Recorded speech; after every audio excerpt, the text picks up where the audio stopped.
আমার আবৃত্তি আপনাদের ভালো লেগে থাকলে এই ছোট্ট চ্যানেলটিকে সাবস্ক্রাইব করে পাশে থাকবেন। আজকে শুরু করছি কবিতা অপু, কলমে সুজান মিঠি। বিভূতিবাবুর পথের পাঁচালে পড়া শেষ করে মাকে বলেছিলাম, আমার নাম অপু দিলে মা। দিদির তো দুর্গা রাখতে পারতে, তাহলে বইয়ের পাতা থেকে টেনে টেনে দিদির ওই দুঃখের অংশগুলো বাদ দিতে পারতাম। মা গম্ভীর হতো, বলতো, আহ, বিরক্ত করিস না, যা। দিদি এপাড়া ওপাড়া ঘুরে বেড়াতো, জঙ্গলে দঙ্গলে আম জাম লিচু নিয়ে আসতো ফ্রক ভর্তি করে। চুপি চুপি আমাকে ডেকে এনে বলতো, ভাই একটু নুন আর তেল নিয়ে আয় তো, কুলগুলো থেঁতো করে মাখি। আমি মুখে চুপ চুপ শব্দ করি, দিদি তুই ভুল করছিস, ওটা কুল নয়, কচি আম ছিল রে। দিদি আমার মাথায় টোকা মেরে বলতো, এই আবার তোর বইয়ের পোকা নড়ল তো। মা দিদিকে বকলেও আমি কাঁদতাম, না মা, দিদিকে বকো না, খুব ভালোবাসো। মা আমার পিঠে দমাদম দিয়ে বলতো, তোর দিদির নাম তিথি, দুর্গা নয়। দিদির জন্য আমার এত মায়া, দিদি মাঝে মধ্যেই রাগ করে বলতো, এমন ভাই যে একটুও ঝগড়া করে না।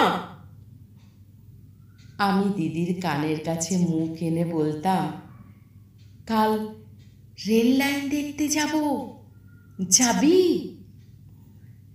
দিদি হেসে বলতো, সে তো কবেই দেখেছি, কাল বরং তোকে পানি ফল খাওয়াতে নিয়ে যাব রানুদের পুকুরে। বিভূতিবাবু আর আমি জড়াজড়ি করতে করতে একসময় বড় হয়ে গেলাম। খাতা ভর্তি করে কবিতা লিখলাম, গল্প লিখলাম, উপন্যাসও। দিদিও বড় হয়ে গেল, তার কোনো ম্যালেরিয়া হলো না। খুব সুন্দর একটা বিয়ে হলো। নতুন জামাইবাবু আমায় বললেন, ভাই অপু, তোমার দিদি তোমার দুর্গা দিদিই থাকবে, মন খারাপ করলেই চলে এসো, যেদিন খুশি যখন খুশি।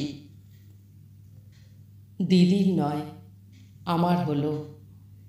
একটু একটু করে খারাপ হতে হতে আমার দুটো কিডনি নষ্ট হয়ে গেল। ডাক্তার আশা ছেড়ে দেওয়ার আগে বাবাকে বললেন, ডোনার আনুন। সব কিছু মিলে গেল দিদির সঙ্গে। আমি কত কাঁদলাম। এমন করিস না রে দিদি, তুই যে আমার দুর্গা দিদি, তোর সব দুঃখের অধ্যায় আমি যে মুছে দেব রে। দিদি আমার মাথায় হাত রেখে বলল, এত ভাবিস না, আমার ম্যালেরিয়া যখন হয়নি আর কিছু হবে না। সুস্থ হলাম আমি, দিদি হলো না। জটিলতা শুরু হলো নানা রকম। ধীরে ধীরে শয্যাশায়ী হলো দিদি। আমায় ডেকে বলল, চল রেল লাইন দেখে আসি। আমি বললাম, কি বলছিস এসব দিদি? সেই তো ছোটবেলা থেকে দেখছি, তা আবার কেন? দিদি হাসলো, আবার দেখলে ক্ষতি কি? না না দিদি, তোকে আমি কিছুতেই যেতে দেব না। তুই আমাকে বারবার হারিয়ে দিবি এ হয় না।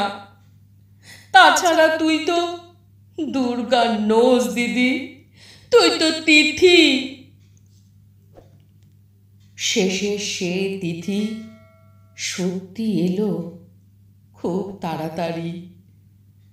দিদি ডুবে গেল অস্তাচলে। কত ডাকলাম, দিদি ওঠ, দিদি ওঠ। দিদি কিছুতেই উঠল না। অচেতন হওয়ার আগে আমি শুনতে পেলাম দিদি আমায় ফিস ফিস করে বলছে, কিরে অপু, রেল লাইন দেখতে কবে নিয়ে যাবি আমায়? আমি আর কোনো জন্মে আমার কোনো মাকে বলিনি দিদির নাম দুর্গা রাখার কথা। দিদির নাম দুর্গা রাখার কথা আমি আর কোনো জন্মে আমার কোনো মাকে বলিনি দিদির নাম দুর্গা রাখার কথা।